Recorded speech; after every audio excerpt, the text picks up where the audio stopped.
하나님 말씀 요한복음 1장 14절 한 절 보겠습니다. 요한복음 1장 14절 한 절입니다. 같이 읽겠습니다. 말씀이 육신이 되어 우리 가운데 거하심에 우리가 그의 영광을 보니 아버지의 독생자의 영광이요 은혜와 진리가 충만하더라. 아멘.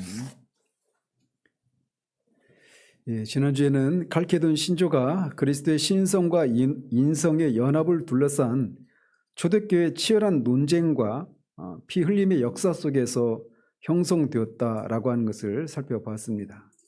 우리가 오늘날 평안히 예수 그리스도는 참 하나님이시며 참 인간이시다 이렇게 고백할 수 있는 이유도 이 진리를 지키기 위해서 고난을 감내한 신앙의 선조들 덕분임을 우리가 강조했습니다. 그래서 아리우스에 맞선 아리우스에 맞선 아타나시우스. 제가 헷갈리네요. 아폴리나리우스에 맞선 갑바도기아의 세 교부들, 그리고 네스토리우스에 맞선 키릴루스 이런 사람들, 그다음에 플로비누스 이런 분들의 언급은 되지 않지만 수많은 그런 믿음의 선조들이 피의 역사로 그런 것들을 지킨 결과 우리가 이 성경적인 신조를 우리가 전수받을 수 있었던 것입니다.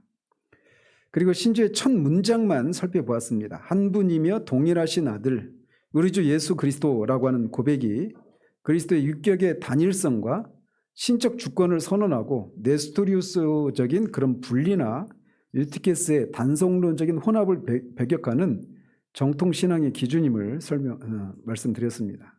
자, 오늘은 두 번째 문장 보는데 오늘까지만 이 전체 문장을 한번 보고 다음부터는 이제 그 문장 한 문장만 이렇게 읽고 지나가도록 하겠습니다. 오늘 같이 한번 읽어보겠습니다. 전체를. 그러므로 거룩한 교보들을 따라 우리 모두는 한 분이시요 동일하신 아들 곧 우리 주 예수 그리스도를 고백해야 할 것으로 가르친다. 그는 신성에 있어서 동일한 완전한 자이시며 인성에 있어서 동일한 완전한 자이시며 참으로 하나님이시며 참으로 사람이시며 합리적인 영혼과 육체를 가지신 분이시다. 그는 신성에 있어서 아버지와 동일 본질이시며 동일하신 분이 인성에 있어서 우리와 동일 본질이시니 죄 이외에는 모든 점에 있어서 우리와 같으시니라. 신성에 있어서 만세전에 아버지에게 나시었으며 그 동일하신 분이 이 마지막 날에 우리를 위해서 또 우리의 구원을 위하여 인성에 있어서 동정녀 마리아 곧 하나님을 낳으신 이에게서 나셨다. 우리는 한 분이요 동일하신 그리스도 아들 주 독생자이신 그를 두 본성 안에서 인식한다. 그 두 본성은 혼합 없이 변화 없이 분리 없이 분할 없이 존재한다. 그 연합으로 인해 두 본성의 차이가 결코 제거되지 않고 오히려 각 본성의 고유한 속성이 보존되어 한 인격과 한 위격 안으로 모인다. 따라서 그는 두 인격으로 나뉘거나 분리된 분이 아니며 오직 한 분이요 동일하신 아들 독생자 하나님 말씀 주 예수 그리스도이시다. 선지자들이 옛적부터 그에 관하여 예언하였고 주 예수 그리스도께서 친히 우리에게 가르치셨으며 교보들의 신조가 우리에게 전해준 그대로이다. 그래서 오늘은 두 번째 문장을 살펴보도록 합니다. 이 칼케돈 신조의 두 번째 문장은 예수 그리스도에 대한 두 가지 완전성을 동시에 선언하고 있습니다. 신성에 있어서 동일한 완전한 자이시다라고 말하고 있습니다. 즉 예수 그리스도는 하나님 아버지와 동일한 본질을 가지신 동일 본질, 여기 해당되는 단어가 뭐라고 그랬죠? 호모 우시우스. 유사 본질은 거기 이오타가 들어간다고 그랬죠. 호모 이 우시우스. 자꾸 들어서 좀 이렇게 유식한 쪽 하세요. 아무튼 신성에 있어서 예수 그리스도는 하나님 아버지와 동일 본질이십니다. 호모우시우스예요. 그래서 완전한 하나님이시다라고 하는 것을 말하고 있습니다. 그래서 그분의 신성은 성부 하나님의 신성과 같이 동일한 신성이시고 흠결이나 부족함이 없습니다. 사람으로 보이잖아요. 그죠?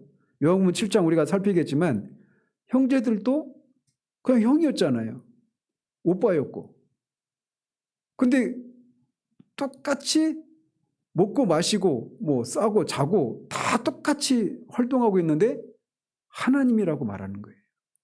그러니까 성령께서 이것을 조명해 주시지 않는 한 어떻게 그 예수님을 사람이신 분을 보고 하나님과 동일하신 분이시다, 신성에 있어서 완전한 분이시다라고 고백할 수 있느냐라는 거죠. 그런데 예수님이 바로 그런 분이라고 말을 하고 있는 겁니다.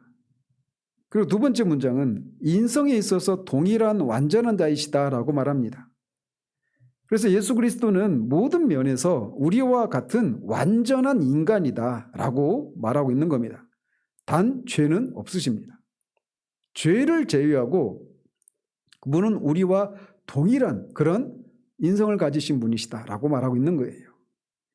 그래서 참으로 하나님이시며 참으로 사람이시다라고 말하고 있는 겁니다. 하나님 반, 인간 반도 아니고 온전한 하나님, 참 하나님이시면서 또 참 인간이셔요. 그래서 그리스도의 정체성은 하나님과 인간이라는, 즉 신성과 인성이라는 두 가지 본성을 모두 포함하고 어느 한쪽도 가짜가 아닌 진실하고 온전한 것임을 강조하고 있습니다. 특히 거기서 합리적인 영혼과 육체를 가지신 분이시다라고 하는 고백에 우리가 주목해야 합니다. 이것은 그리스도의 인성이 단순히 육체뿐만 아니라 합리적인 영혼, 이성적인 영혼까지 포함한다라고 하는 것을 명확히 하고 있습니다.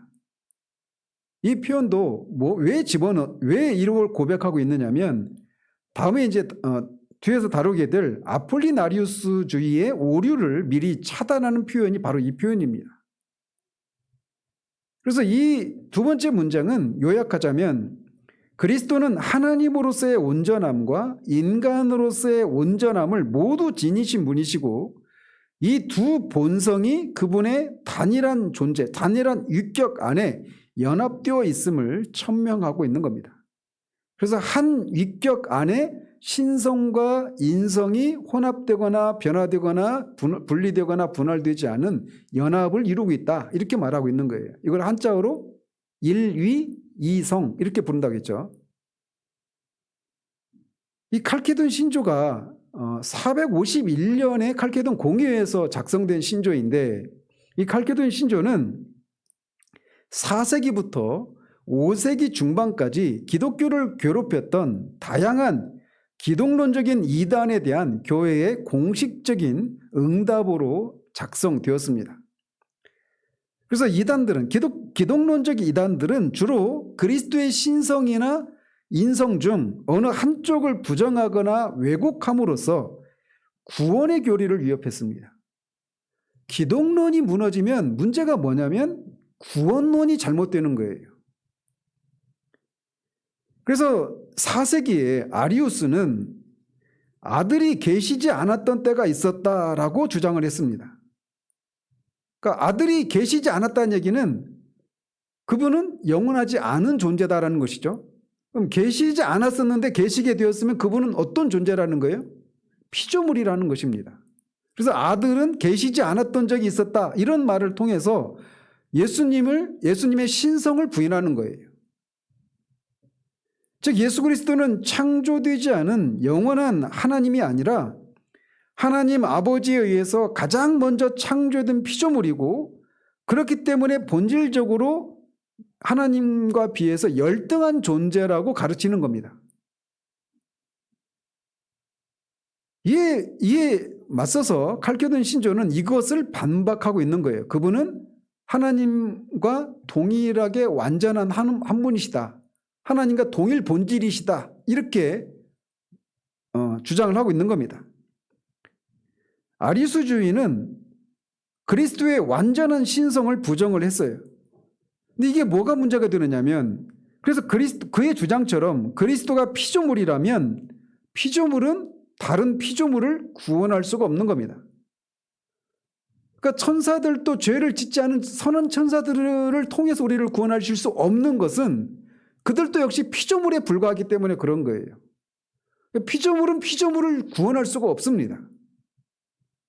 그래서 아리우스가 말하는 것처럼 예수님이 가장 먼저 창조된 피조물이라고 주장을 한다면 예수님은 구원자가 아니게 되는 거예요.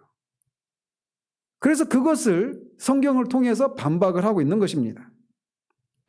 신성에 있어서 동일한 완전한 자이시며 라고 하는 선언은 그리스도가 창조주 하나님과 본질적으로 동일한 분이시라고 하는 것을 확고히 해서 이 아리우스주의를 근본적으로 배격하고 있는 겁니다. 즉 구원하시는 주체가 하나님의 영원한 아들이시다라는 사실을 천명하고 있는 거예요. 그렇기 때문에 우리의 구원이 확실하다라고 하는 근거가 바로 여기 있는 거예요. 그분이 하나님이시기 때문에. 이렇게 아리우스에 의해서 그리스도의 신성이 공격을 받았을 때 이 신성에 있어서 동일한 완전한 자이시다라고 한 이 표현을 통해서 아리우스주의를 반박하고 있는 거예요. 그런데 기독론에 있어서 신성만 도전을 받은 것이 아니라 인성도 도전을 받았습니다. 그래서 그리스도께서 참 인간이신지에 대한 의문 역시 교회를 오랫동안 괴롭혔고 대표적인 사람이 아폴리나리우스라고 하는 사람이에요.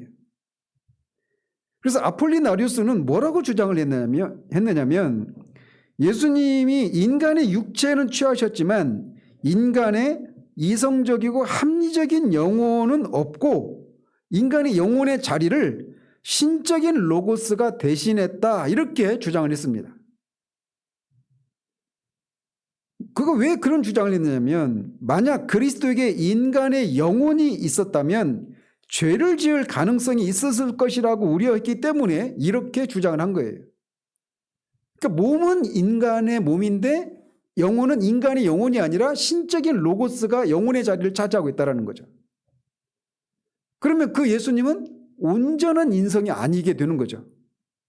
몸은 인성과 같이 인간의 몸을 취하셨지만 영혼은 인간의 영혼이 아니니까. 그래서 결국 예수님의 인간성을 불완전하게 만드는 가르침이 아폴리나리우스의 가르침이었던 겁니다. 그러나 우리는 어떤 상태예요? 인간은 육체만 구원을 받는 것이 아니라 영혼도 구원을 받아야 되잖아요. 그죠? 그래서 교부들은 구원받지 않은 것은 취해지지 않은 것이다 라고 하는 원칙을 세웠습니다.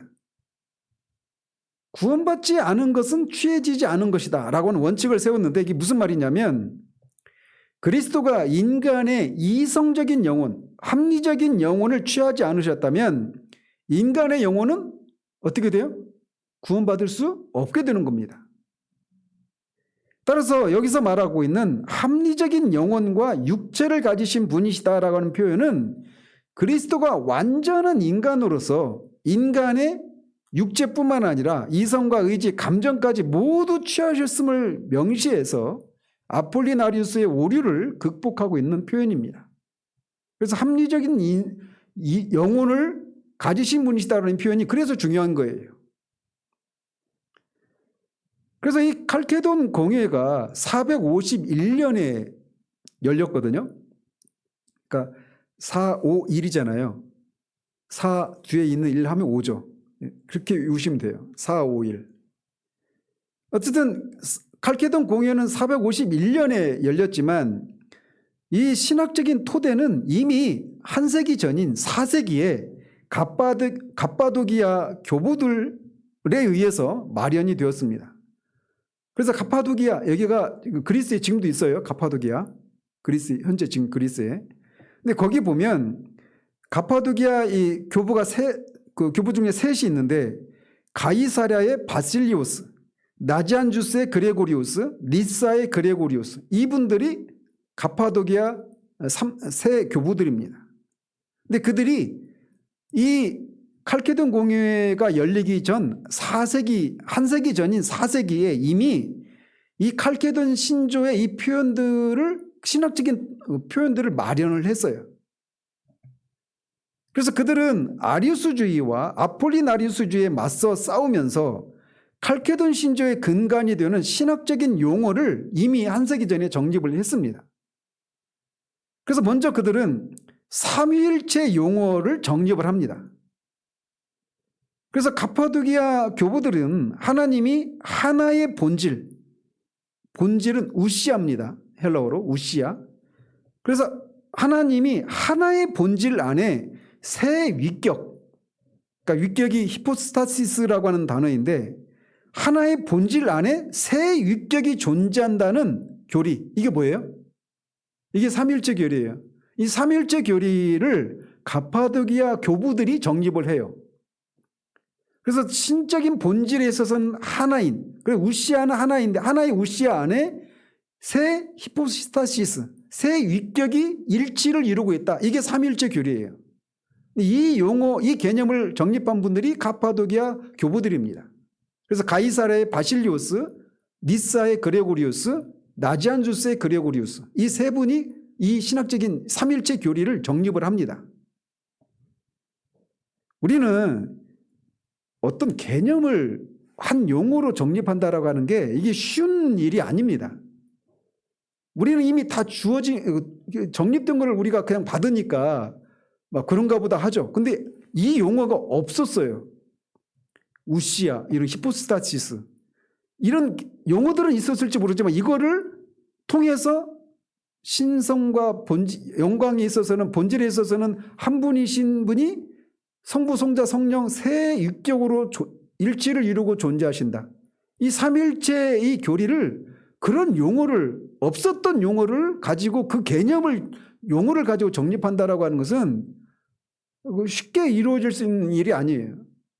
성령께서 그들에게 그런 영감을 주시고 그런 조명해 주신 결과 이런 것들을 할 수 있었던 것이죠. 어쨌든 이들은 신학적으로 기여한 부분이 삼위일체 용어를 정립했다라고 하는 놀라운 그런 아주 그런 공적이 있어요. 또 하나는 아리우스주의를 반박을 합니다. 특히 세 교부 중에 나지안주스의 그레고리우스가 그리스도의 완전한 신성을 강력하게 옹호하면서, 아리우스는 그리스도의 신성을 반박을 했잖아요. 아들은 없었던 적이 있었다, 이렇게 말을 하는 것을 통해서.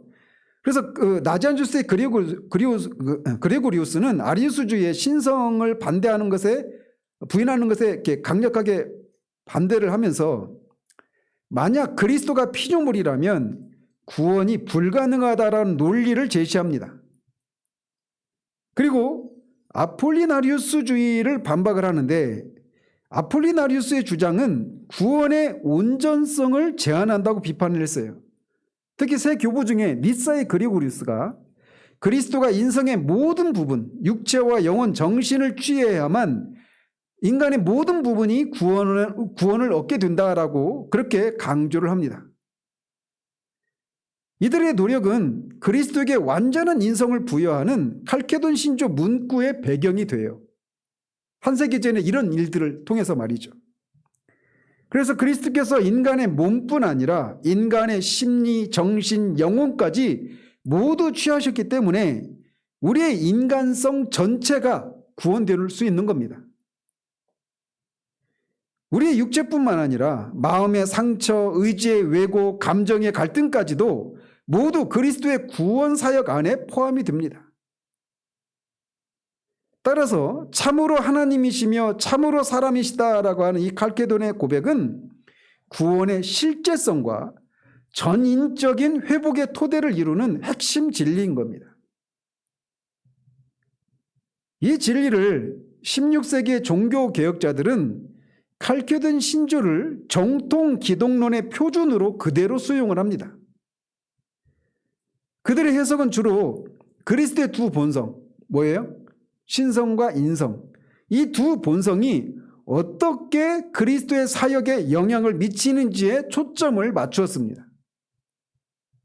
그래서 칼빈은 그리스도께서 우리의 구원을 이루시기 위해서는 우리가 지닌 모든 본성을 실제로 취하셔야 한다라고 강조를 했어요. 그래서 칼빈에게 있어서 그리스도의 완전한 신성은 구원을 이루는 능력의 근거이고, 완전한 인성은 우리가 회복할 수 있는 실제적 연결의 근거이다라고 말을 합니다. 그래서 인성만 온전한 인성이다라고 하는 것은 인간의 모든 것들이 구원을 받을 수 있다라고 하는 것을 말해준다면, 그것이 가능하기 위해서는 신성이 같이 있어야 된다라는 거죠. 그래서 칼빈은 이 두 본성이 연합되어 있지만 혼합되거나 변화되지 않는다고 강조를 합니다. 그래서 위격적 연합 교리를 통해서 신성과 인성이 그리스도의 단일 위격 안에서 서로의 속성을 교환하지만 본질 자체는 그대로 유지된다고 설명을 했습니다. 조금 어려운 용어가 나오죠. 위격적 연합. 그러니까 예수 그리스도는 말씀이신, 즉 하나님이신, 특히 삼위 중에 제2위이신 성자 하나님이 사람이 되신 분이잖아요. 그래서 하나님이시기 때문에 하나님으로서의 위격이 있으시죠. 성자의 위격. 그 위격은 하나예요. 근데 그분이 하나님이시기 때문에 신성을 가지고 계시잖아요. 근데 그분이 인성을 취하신 겁니다. 그래서 위격은 하나예요. 성자 하나님의 위격이 신성과 인성을 같이 가지고 계시는데, 이 신성과 인성이 혼합되거나 분리되거나 변화되거나 분할되지 않고 연합을 이루고 있다는 거예요. 그거를 표현하는 방식이 뭐냐면 위격적 연합이다. 두 본성이 한 위격 안에서 연합을 이루고 있다. 이 표현을 위격적 연합 이렇게 표현하는 거예요. 뭐라고요? 예, 이 용어를 자꾸 반복해서 여러분이 그냥 막 여러 가지 말로 설명 길게 하지 않고 그냥 위격적 연합을 이루고 있다 이렇게 하면 간단하잖아요. 자꾸 익숙하게 좀 되뇌이시기를 바라요. 그래서 단일 위격 안에서 서로의 속성, 즉 신성과 인성이 교환을 합니다. 속성 간에 신성과 인성이 교환을 해요. 교통을 해요. 근데 이 교통의 방식이 뭐냐면 위격을 통한 소통이에요. 그래서 위격적 교통 이렇게 말을 합니다. 그리스도의 위격을 통한 그 신성과 인성이 위격을 통해서 소통하는 거예요.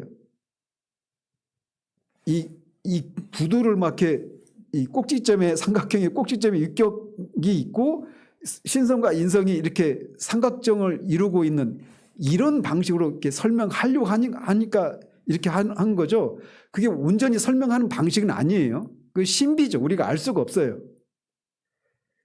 근데 이제 이게 뭐냐면, 그래서 위격을 통해서 서로 신성과 인성이 소통을 해요. 그러니까 인성이 신성에 흡수되어서 혼합되지 않아요. 위격을 통해서 신성과 인성이 소통을 하기 때문에 분리되거나 분할되지도 않습니다. 한 위격 안에서 신성과 인성이 있는 거예요. 그리고 변화되지도 않아요. 신성은 신성대로, 인성은 인성대로 있는데 그것이 혼합되거나 변화되지 않는 것, 분리되거나 분할되지 않는 방식이 뭐냐면 위격을 통한 소통이기 때문에 그렇게 존재할 수 있는 거예요. 칼빈은 그래서 위격적 연합을 통해서 두 속성이 위격 안에서 교통한다 이렇게 얘기를 했던 거예요. 루터는 속성 간의 교통을 한다라고 가르쳤습니다. 그래서 인성이 신성의 영향을 받아요. 그래서 나중에 이런 위격을 통한 교통이 아니라 속성 간의 교통, 이걸 루터는 가르쳤다고요. 그러니까 인성이 신성의 영향을 받아서 인성이 신성이 된 건 아니지만 이 일반적인 인성의 그 능력이나 이런 제약을 뛰어넘는 그런 것이 되는 거예요. 그래서 여기서 뭐가 나올까요? 성찬론이. 공죄설이 나오잖아요. 공죄설. 자, 인성으로는 예수님이 하나님 보좌 우편에 앉아 계시잖아요. 인성을 따라서는. 근데 성찬의 떡 아래 위에 그리스도가 존재하신다라고 말하잖아요. 동시에. 하늘에도 계시고 성찬의 떡에도 예수님이 존재하신다. 이게 공죄설이잖아요. 근데 인성을 따라서는 두 공간에, 그것도 교회마다 성찬하는 교회가 수십만 교회라면 예수님의 인성이 수십만 곳에 하늘에도 계시고 모든 곳에 흩어져 계시는 거잖아요. 이건 인성으로서는 가능하지 않은 거잖아요. 그렇게 주장한 이유가 뭐냐면 인성이 신성과 교통을 하면서 인성이 신성의 영향을 받아서 그런 어떤 제한과 이걸 뛰어넘었기 때문에 그렇게 주장하는 거예요. 그러니까 인성이 온전한 인성이 아니게 되는 거죠. 루터의 입장에 따르면. 그래서 이 표현이 그래서 중요한 거예요. 이게 성찬설이 성찬론과 관련된 것이 기독론과 그래서 관련이 있는 거예요.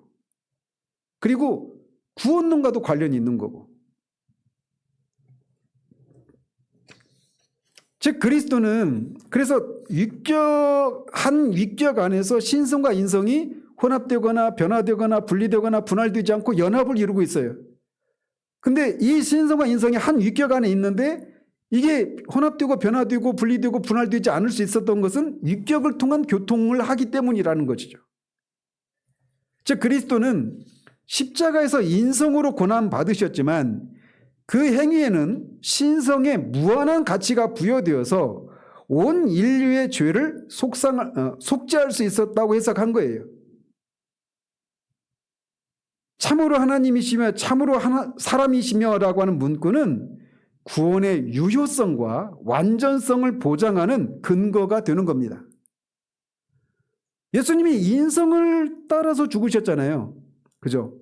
자, 여러분이 물어볼게요. 예수님이 십자가에 죽으셨잖아요.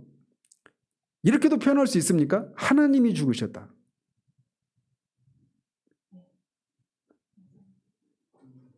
네?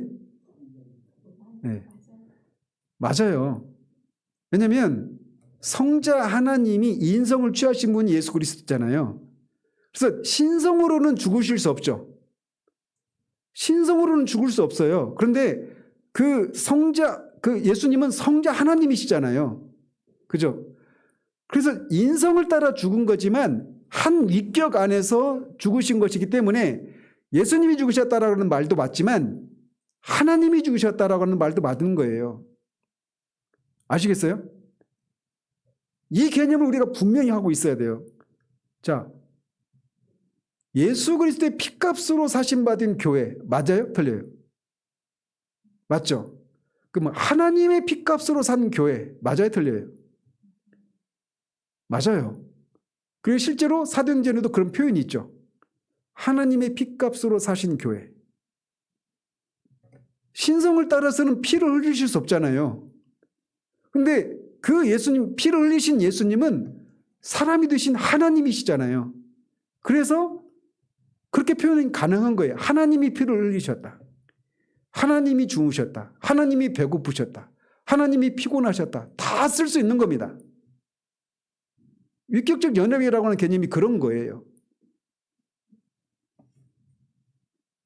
그래서 바빙클은 칼케돈 신조가 성육신의 신비를 가장 깊고 차분하게 정리한 고백이라고 평가하면서 그리스도가 나는이라고 할 때 그 나는은 사람 예수의 단독 인격이 아니라 영원하신 성자 하나님 자신이라고 설명을 했습니다. 그러니까 예수님이 나는이라고 하잖아요. 에고 에임이 나는 뭐다. 나는 세상의 빛이다. 나는 뭐다. 이렇게 표현하시잖아요. 사람으로서 이렇게 말씀하시잖아요. 근데 그게 하나님으로서 말씀하시는 거예요. 아시겠죠?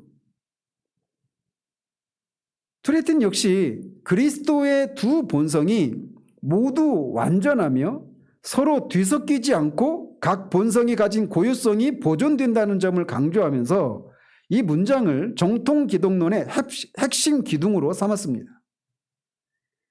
그래서 결국 예수님은 참 하나님이시면서 참 사람이시다라고 한 이 문장은 그리스도의 신성과 인성 두 본성의 완전함과 참됨을 확인함으로써 한 가지 사실을 명확하게 보여주고 있는 겁니다. 어떤 걸 보여주고 있느냐면 예수님께서는 부분적 하나님이나 부분적 인간이 아니라 온전한 하나님이시며 온전한 인간이시며 영원한 성자께서 실제 인간의 삶과 고통을 모두 취하신 참 사람이라고 하는 것이에요. 그렇기 때문에 그분은 우리를 위해 완전한 순종을 이루실 수 있었고, 그러니까 인성을 따라서 완전한 순종을 하셨잖아요. 십자가에 죽으시고 율법을 온전히 지키시는. 그죠? 그런데 그것이 가능한 것이 그분이 참 하나님이시기 때문에 그게 가능했다라는 거예요. 그리고 죽음을 맛보실 수 있었고 동시에 죽음을 이기고 부활하실 수 있었던 것입니다. 그리고 이런 진리는 오늘의 신자에게 매우 실제적인 위로와 확신을 줍니다. 먼저는 그리스도께서 합리적인 영혼을 가지셨다라고 하는 말은 우리 마음의 복잡함과 혼란, 우리의 깊은 우울과 외로움, 우리의 갈등과 유혹을 모두 아시고 그것을 직접 경험하신 분이라는 뜻이에요. 우리는 예수님을 이런 차원에서 많이 생각을 못하는 경우들이 있잖아요. 우리가 겪는 어떤 우울함과 외로움과 이런 것들을 교리적으로는 우리가 인정을 하면서도, 그런 말씀을 접할 때는 그런 걸 생각하면서도 평상시 실천적인 측면에서 보면 이런 것들을 연결시켜서 예수님을 생각하지 못하는 경우들이 있어요. 근데 그렇지 않다라는 겁니다. 또 그분의 신성은 우리의 구원을 능히 이루시는 능력이고, 그분의 인성은 우리의 연약함을 실제로 아시는 동정의 근거입니다. 우리는 우리 안에 있는 상처, 죄의 충동, 마음의 어두움을 그분 앞에서 숨길 필요가 없습니다. 그것이 무엇인지를 주님이 아시는 거예요. 그러니까 우리를 치유하실 수 있는 겁니다. 그분은 우리를 아십니다. 왜냐하면 그분은 진짜 인간의 마음을 취하셨기 때문입니다. 이것은 오늘날 우리에게 인간의 이성과 감정, 육체와 영혼이 조화를 이루는 온전한 인격의 길을 제시하기도 합니다. 예수님은 우리와 똑같은 몸과 우리와 똑같은 영혼, 다만 죄가 없는 그런 인성을 취하셨는데 몸과 영혼의 완전한 조화를 이루는 삶을 사셨잖아요. 그래서 우리가 그분과 같이 될 수 있다라고 하는 길을 열어놓으신 거예요. 이분과의 연합을 통해서 우리 인생이 장차 그렇게 될 거란 말이에요. 그 영광에 참여하게 될 거란 말이에요.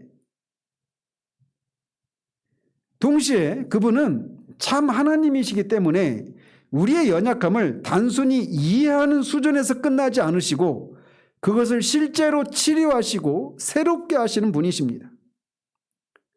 신성의 능력과 인성의 동정이 하나의 위격 안에서 결합된 분이 바로 예수 그리스도이십니다. 그러므로 칼케돈 신조의 이 두 번째 문장은 단지 고대의 교리 선언에 그치는 것이 아니라 오늘 우리의 믿음과 목회가 서야 할 반석과도 같습니다. 우리가 믿는 주님은 결코 신화적인 존재나 상징적인 인물이 아니라 참 하나님이시며 참 인간이신 구원의 주님이십니다.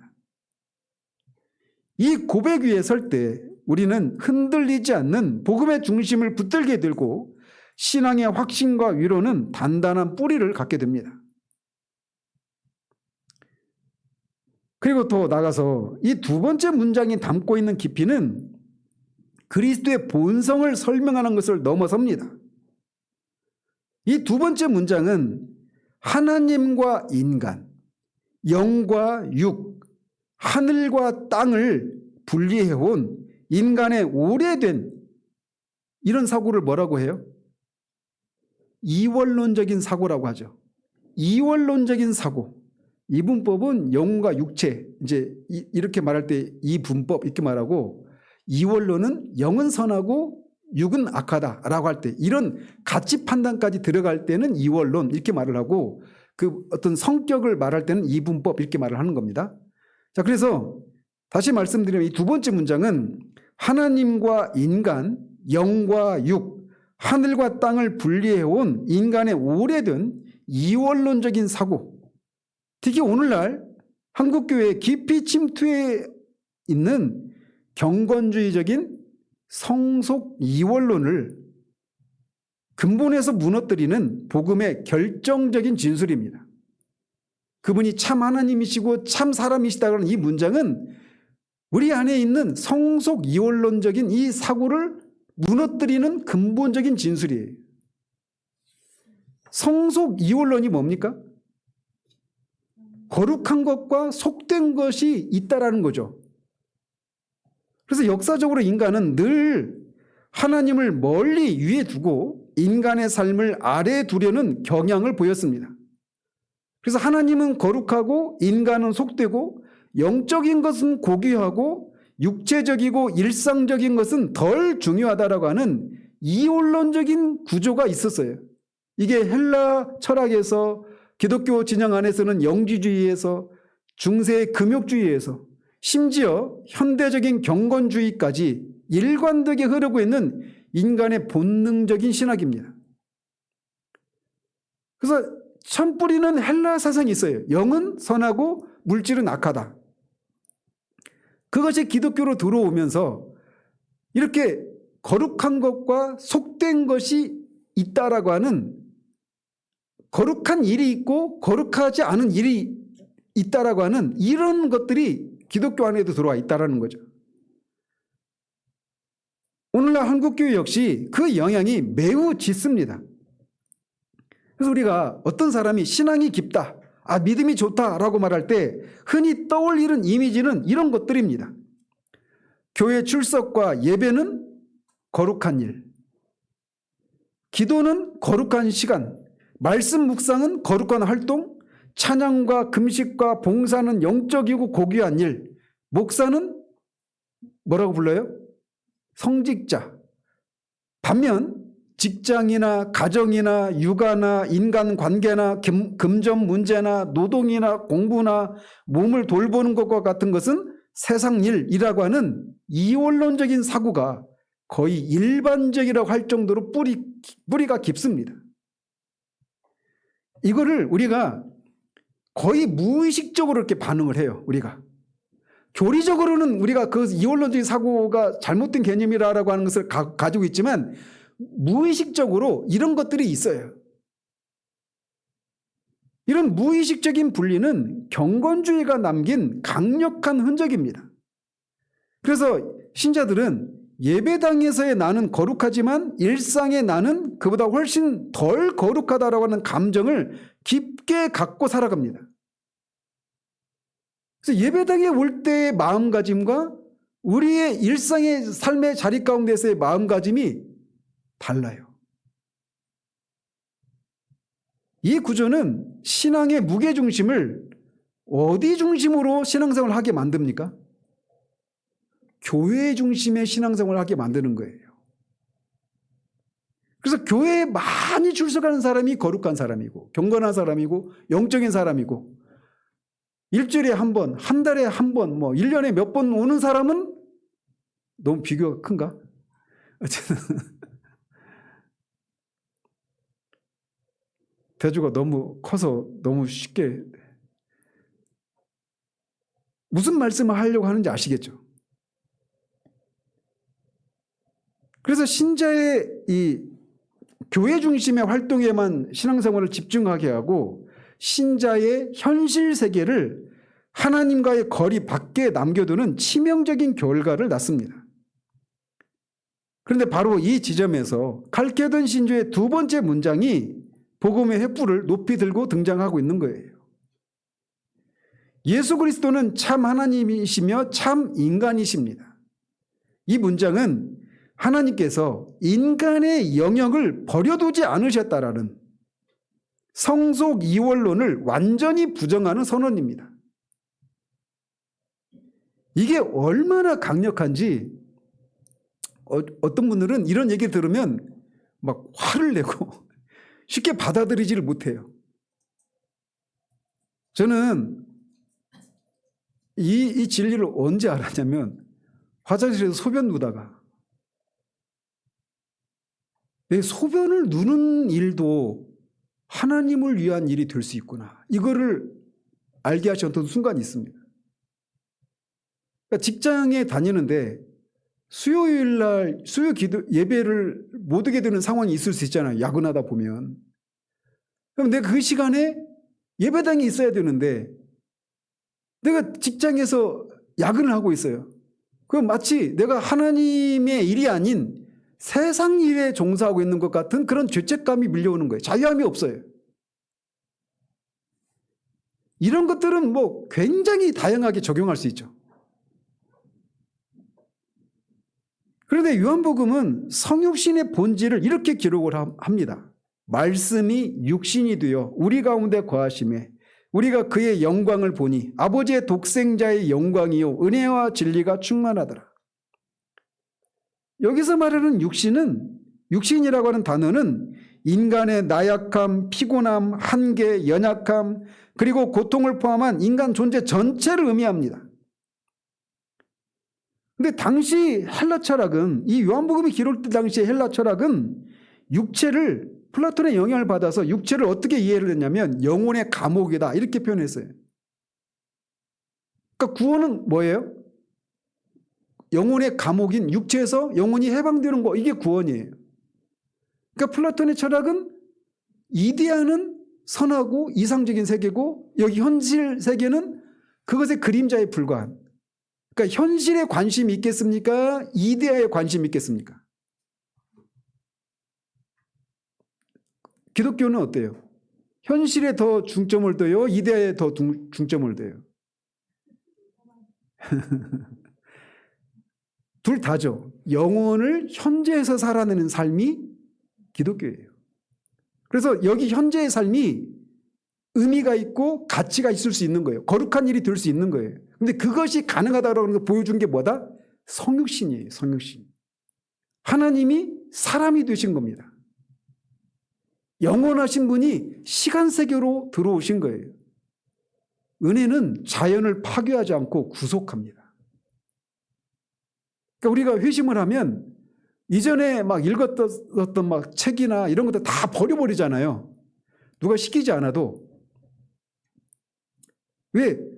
구원에 속한 일들은 영적이고 거룩한 반면 그렇지 않은 것은 다 세상적이고 세속적이고 거룩하지 않은 일이다. 이런 생각을 그냥 가지게 되는 겁니다.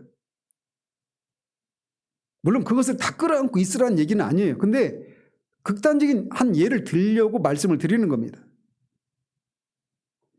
그래서 당시 헬라 철학은 육체를 영혼을 가두는 감옥으로 보았고, 많은 사람들은 하나님은 영적인 영역에만 관심을 가지고 육체나 일상은 관심 밖이라고 여겼어요. 그런데 성경은 그 반대로 말합니다. 말씀이 육신이 되었다라고 말해요. 하나님이 인간의 몸을 입으셨습니다. 거룩이 속됨이라고 여겨지는 영역으로 스스로 들어오신 사건이 성육신이에요.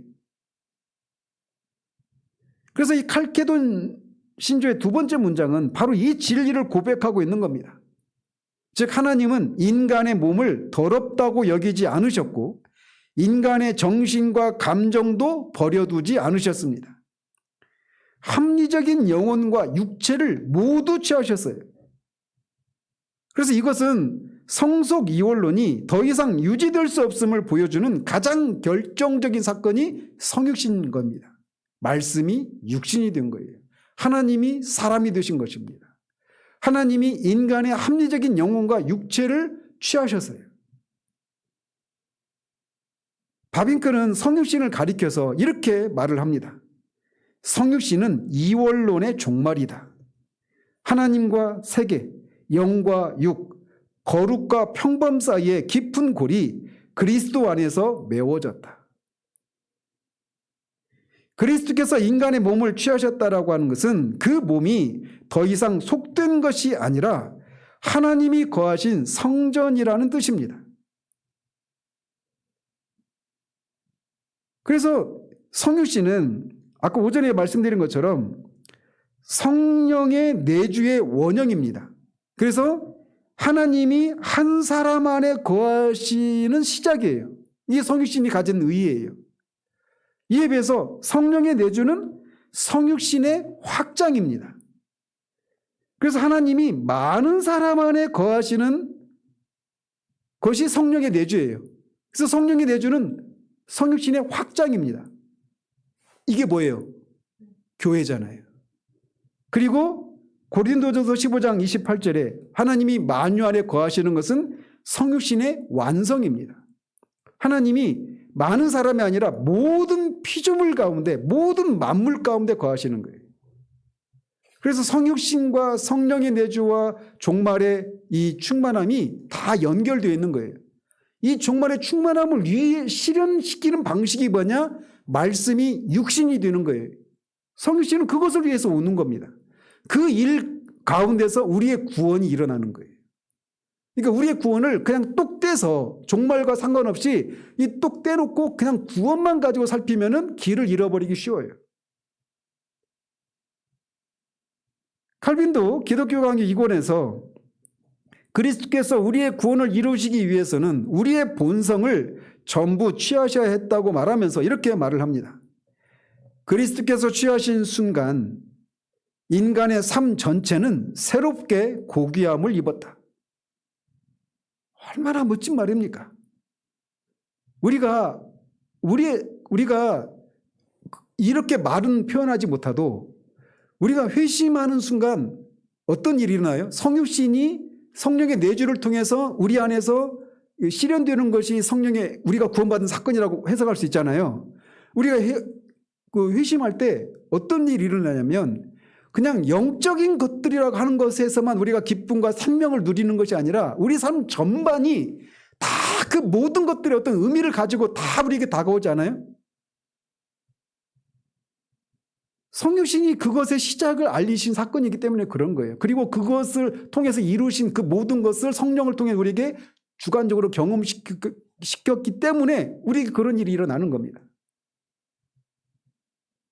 그래서 이 말은 즉 그리스도께서 취하신 순간 인간의 삶 전체는 새롭게 고귀함을 입었다라고 한 이 말은 예수께서 인간의 몸과 영혼을 취하셨다는 사실은 우리의 몸, 감정, 정신, 관계, 노동 등 일상의 모든 것이 성육신하신 주님과 무관한 것이 아님을 의미하는 겁니다.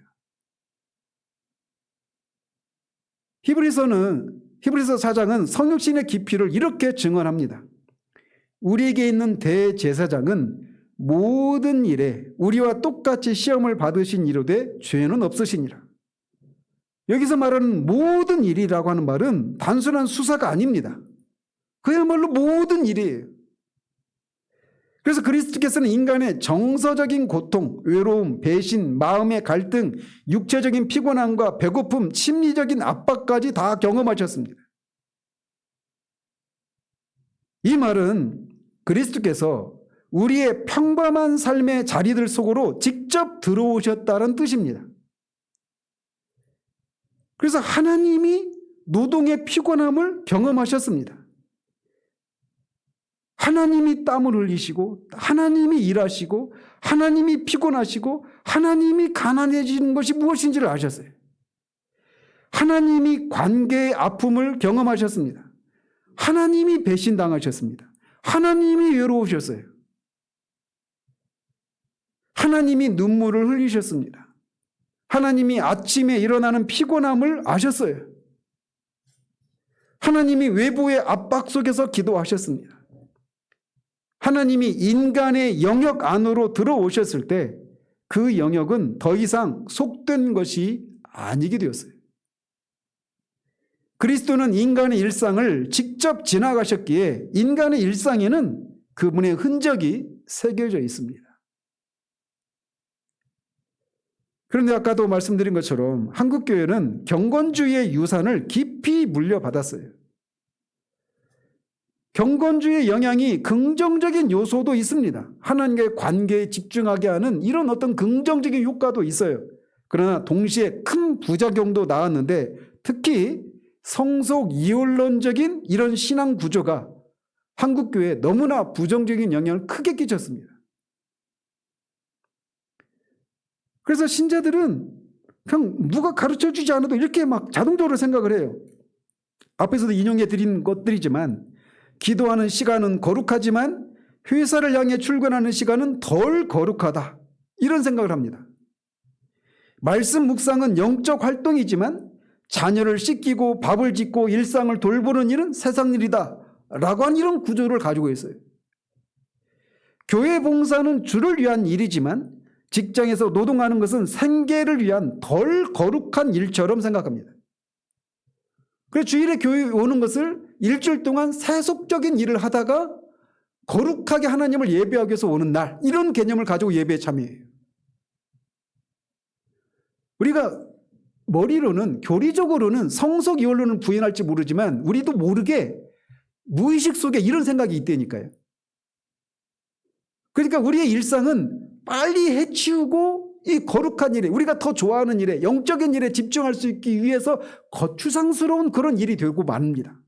그 일 자체가 주님을 섬기는 거룩한 일이라고 하는 개념을 가지지 못한 채 빨리 이 일은 빨리 해치우고 더 거룩한 일, 말씀과 기도하는 일, 교회에서 봉사하는 일, 예배드리는 일, 이런 일을 해야지.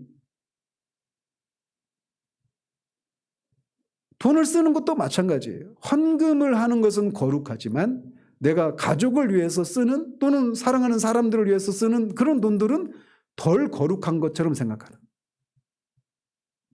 이 세상의 말을 구체적으로 들어가 보면 수도 없이 많죠. 감정과, 물론 뭐 자녀를 씻기고 키우고 하는 이런 밥 짓고 이러한 일이 자동적으로 거룩한 일이 되는 건 아니에요. 그것 역시 거룩한 일이 되기 위해서는 자아를 죽이고 그리스도의 생명으로 감당할 때 거룩한 일이 되는 거죠. 감정과 정신의 연약함은 육적이고 경건 훈련은 중요합니다. 영적인 고민은 목사에게 말하지만 정신적이고 정서적인 갈등은 하나님과 무관한 일처럼 여깁니다. 그래서 이런 이원론적인 구조는 신자의 삶을 분열시켜서 예배당의 나와 일상의 나를 별개로 만들어 버립니다. 그 주일에는 막 우리 영혼이 충만했는데 이제 예배당 나가고 집으로 돌아가는 순간부터 6일 동안은 계속 세속적이고 평범하고 영원한 가치가 없는 일들을, 거추장스러운 일을 하다가 해야 되는 것처럼 그렇게 무거운 마음으로 그렇게 엽니다.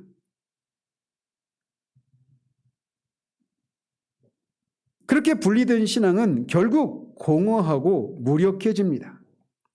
그러나 칼케돈의 이 두 번째 문장은 그런 사고를 정면으로 부정하고 있어요.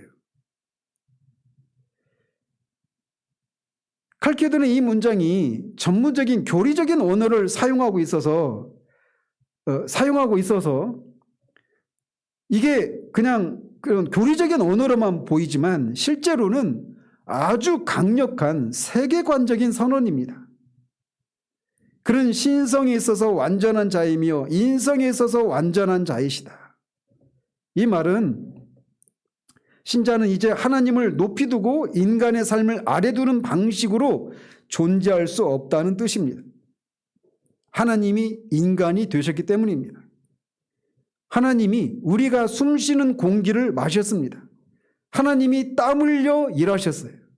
하나님이 인간 관계의 갈등을 겪으셨습니다. 하나님이 마음이 찢어지는 경험을 당하셨습니다. 하나님이 피곤해서 쉬셨습니다. 하나님이 배고픔을 느끼셨습니다. 하나님이 죽음을 맞이하셨습니다.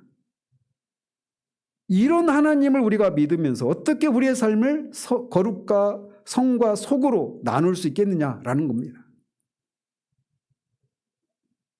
우리가 성속 이원론을 버리기 시작할 때 신앙은 비로소 전체화되고 깊어집니다.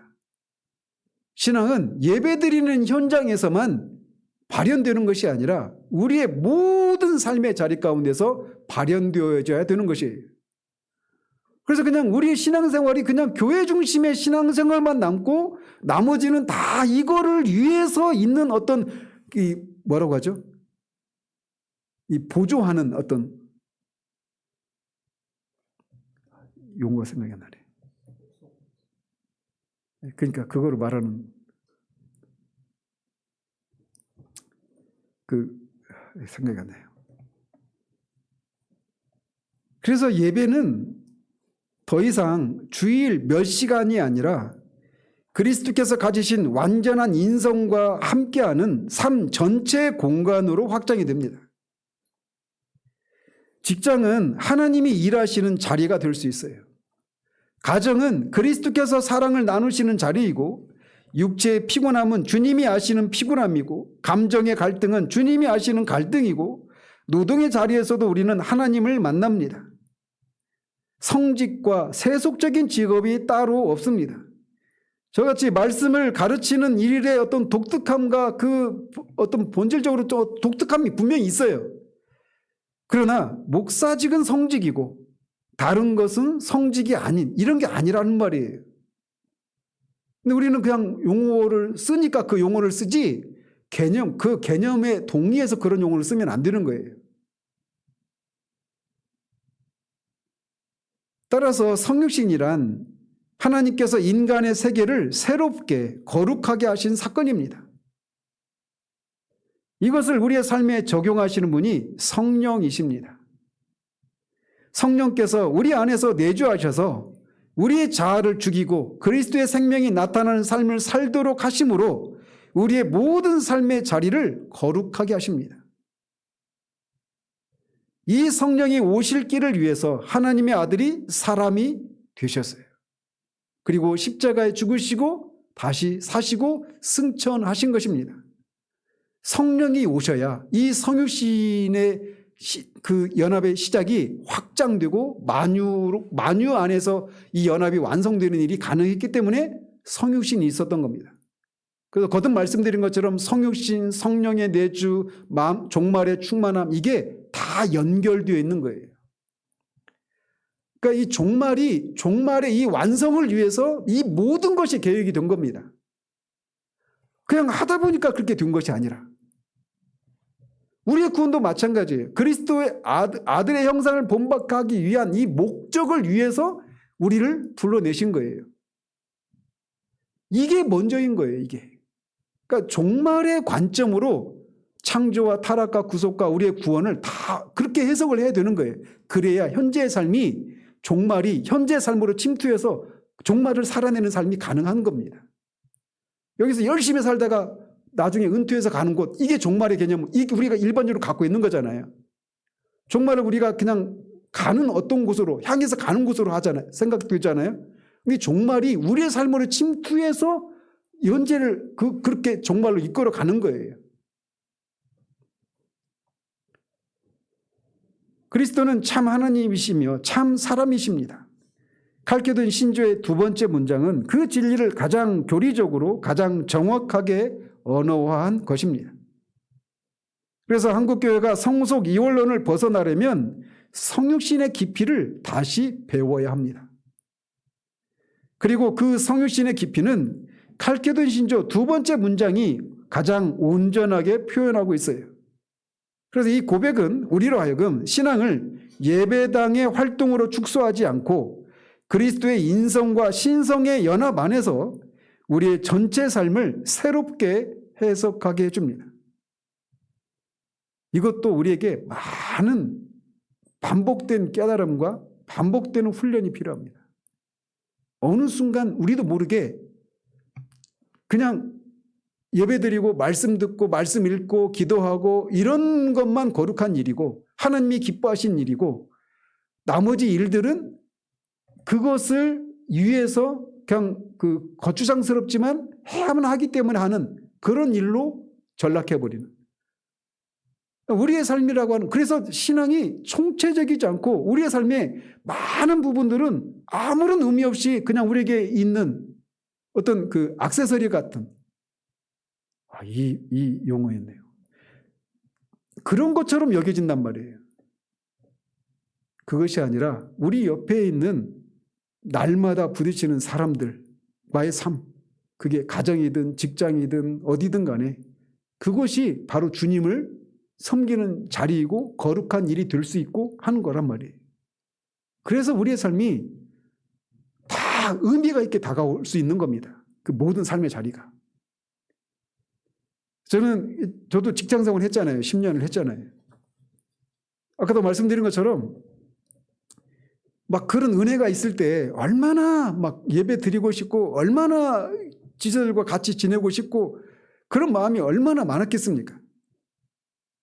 근데 어느 날 그렇게 가지 못하는 것 때문에 막 제 안에서 조바심이 나고 막 짜증나고 막 이런 마음이 막 일어나고 그럴 때 이런 진리를 깨닫게 하면서 이것이 하나님이 지금 나한테 원하시고 하나님이 기뻐하시는 삶의 자리구나. 거기서 충성을 다하는 겁니다. 그걸 통해서 하나님을 섬기는 거예요. 그래서 그리스도인들은 교회에서의 삶과 직장에서의 삶이 따로 존재하지 않아요. 우리는 언제나 그리스도와 함께 죽고 다시 살아서 성령의 내주를 통해 그리스도의 생명에 참여한 사람으로서 가정에서, 직장에서, 학교에서, 교회에서 사는 겁니다. 그렇기 때문에 우리의 모든 삶이 다 의미 있게 다가올 수 있는 거예요. 이렇게 살 수 있는 사람은 오직 그리스도인밖에 없어요. 얼마나 큰 자유이고 얼마나 큰 특권인가요? 그냥 위인들의 삶을 쓰면 전기를 쓰면 어떤 것들을 전기에 남깁니까? 뭔가 뽀대 있는 거, 뭔가 의미가 있고 가치가 있고 이런 것들만 남잖아요. 마태복음 25장 읽어보십시오. 주님이 양의 무리에 속한 사람들이 주님을 위해서 한 일을 한번 생각해 보십시오. 그들은 그런 것들이 일상이었기 때문에 내가 언제 주님을 위해서 했냐라고 묻잖아요. 그 일상에 해당되는 일들을 통해서 주님을 섬긴 거예요. 우리의 삶을 그런 시각으로 보시길 바랍니다. 그러면 하루가 새롭게 보이기 시작해요. 우리가 하고 있는 일들의 가치가 새롭게 다가오게 될 겁니다. 내가 언제 이 힘들고 이 짜증스러운 일들을 언제 마치고 온전히 말씀만 연구하는 일을 할 수 있을까? 이렇게 되지 않아요. 하나님이 두신 자리에서 우리가 하나님을 위한 삶을 살 수 있는 것이 성육신을 통해서 그게 기초가 놓여졌고 그것이 가능하다는 것을 성육신이 우리에게 말해주고 있는 겁니다. 기도하겠습니다. 하나님 아버지, 참 하나님이시자 참 사람이신 예수 그리스도의 그 본성에 대해서 살펴보았습니다. 예수 그리스도는 참 하나님이시기에 우리의 구원에 필요한 모든 일들이 유효함을 능력을 발휘할 수 있었습니다. 그분은 참 사람이시기 때문에 우리의 육체와 영혼까지도 구원하실 수 있는 분이 되셨습니다. 뿐만 아니라 그렇기 때문에 주님은 우리의 몸과 영혼과 관련된 그 모든 것들을 체휼하시고 동정을 베푸실 수 있고 그 모든 것들을 동정을 베푸시는 것을 넘어서서 그런 것들을 치유하시고 도우실 수 있는 분이십니다. 하나님이시고 참 사람이시기 때문에 그런 것이 가능함을 인하여 감사를 드립니다. 우리가 영적인 것만 가지고 주님 앞에 나아가 도움을 구하는 것이 아니라 우리가 영적이지 않다고 생각되는 그런 것도 몸과 관련된 것도 우리의 감정과 관계와 관련된 것들도 그렇게 주님 앞에 나아가 주님께 우리의 상황을 아뢰올 수 있는 것은 주님이 참 사람이시기 때문에 그렇습니다. 그러나 주님이 참 사람이시기만 하다라면 그 답답한 상황을 우리가 울며 불며 마음을 한번 시원하게 울고 나서 마음의 시원함을 얻는 것으로 그치겠지만 그렇지 않은 것은 주님이 참 하나님이셔서 그런 것들을 동정하실 뿐만 아니라 도우실 수 있는 분이심을 인하여 주님 앞에 감사를 드립니다. 또 그분이 하나님이신데 사람이 되신 것을 통해서 거룩한 것과 속된 것이 따로 분리되어 있는 것이 아님을, 그래서 우리도 모르게 무의식적으로 거룩한 일이, 거룩한 장소가, 거룩한 사람이, 거룩한 직업이 따로 있고 나머지는 다 속되고 하찮고 액세서리에 불과한 의미가 없는 그런 삶이 아니라 그 모든 것이 다 주님을 섬기고 영혼 속에서도 가치가 있는 거룩한 일이 될 수 있다라고 하는 그 가능성을 성육신을 통해서 우리에게 보여주셨고, 실제로 성육신을 통해서 십자가의 죽으심과 부활을 통해서 이루신 일들을 승천하셔서 성령을 보내심으로 그 성령께서 우리 안에 내주하시고 우리를 그리스도의 생명에 연합시키심으로 우리가 일상을 그리스도의 생명으로 살아낼 때 그 일상의 삶이 다 의미가 있는 거룩한 일이 될 수 있는 그 길을 열어주심을 인하여 감사를 드립니다. 우리도 모르게 성속 이원론에 사로잡혀서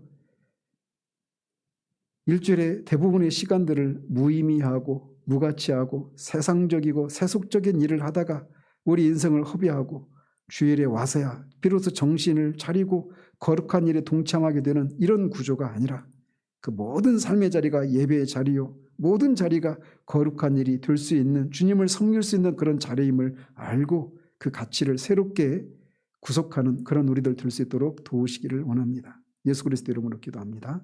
아멘.